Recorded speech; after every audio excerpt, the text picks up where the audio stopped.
So my first memory of dealing with addiction was age 9, and I remember sitting in the living room. My mom was the only addict in our family, in my natural family setting, and I remember my grandmother and my aunt saying, she'll be just like her, she'll be an addict. That's all she has the potential to amount to is an addict. That's who she'll be. She has no chance.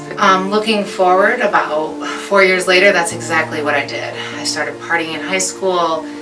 Before long, I had developed a full-blown prescription drug addiction. I lost 3 of my children to Child Protective Services and continued into an addiction. I got further and further and further in. Woke up October 15th, 2007 in a jail cell being charged, and now my freedom was at risk of being taken. That was the day that I woke up and I said, that's enough. This is enough. I've got to change. I've got to stop. I have to do something different.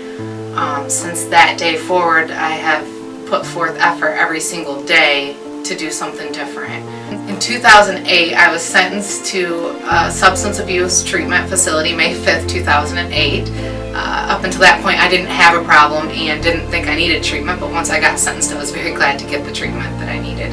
I learned how to live life through the skills that provided for me there in treatment. I learned how to set goals and start to work toward making goals. And I remember in treatment I made this goal list of like 7 things I wanted to do with my life after treatment. On February 11, 2013, I completed the last goal, and that was becoming a substance abuse counselor myself. I have since regained custody of all of my children.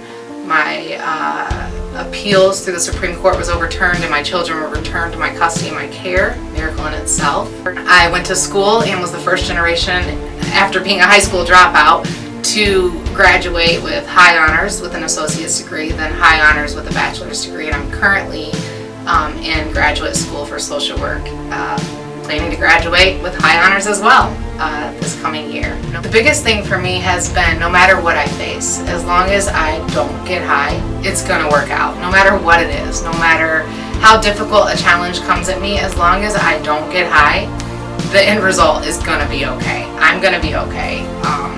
Perseverance, pushing through the challenges, are where my character's built, so I've learned to embrace challenge rather than look at challenges as defeat. The best thing that I could say is just don't pick up. The next day will be better.